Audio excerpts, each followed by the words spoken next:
I have often talked about the lack of honesty and personal responsibility among players.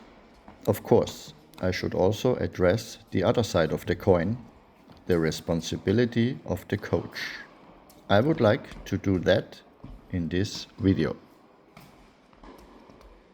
First, a quick update on our players this week. Sebastian Sorger had another week of practice in Vienna. We are very satisfied with his physical and technical progress.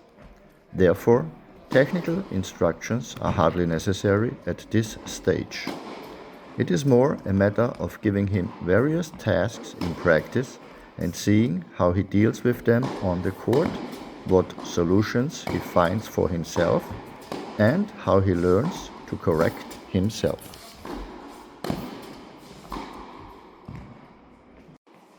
Slava Belinsky is slowly returning to training after his wrist problems.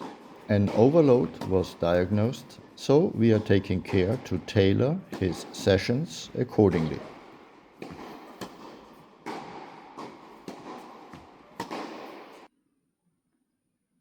Yuri Rodionov was in Asia this week, in Taipei to be precise. Yuri lost in the second round there. Unfortunately, he wasn't ready to go into the necessary fighting mode in this match, and defeat was the logical consequence. Back to the topic of the video, the responsibility of a coach when working with players. The first question the coach must ask himself is, what does the player need? A logical and trivial question in itself, but the answer the coach gives himself can create a problem right from the start. Nobody is perfect, and that of course also applies to coaches. As long as a player is still working on the basics, it's very easy to answer the question of what the player needs. But the better a player already is, the more detailed the solutions they need become. I have often seen that a coach's answer is always the same, not because the player necessarily needs it, but because this area is the coach's area of expertise.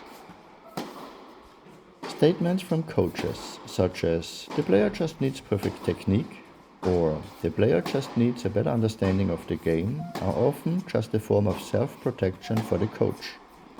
Admitting that, as a coach, you don't have the same quality in an area that the player may need most as you do in other areas requires a certain character.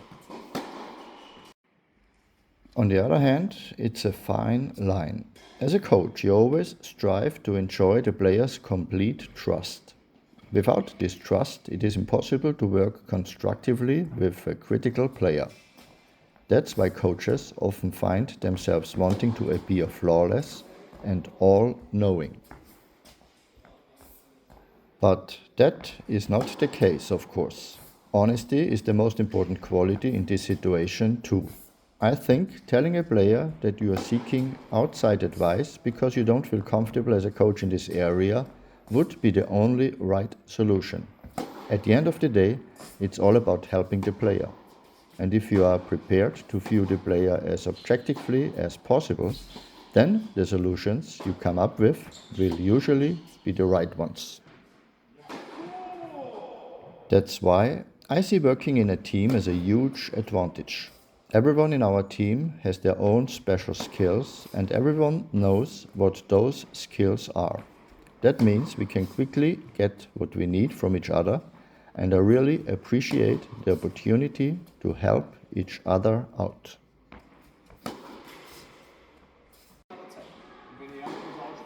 The foundation for this is that no ego gets in the way, and everyone knows that everyone benefits when the player gets their individual solution. This means that ultimately, coaching is always a team effort.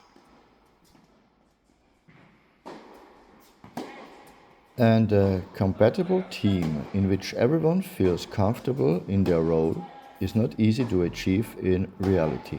That makes me all the more grateful for the current situation, and I wish all coaches out there could enjoy this experience too.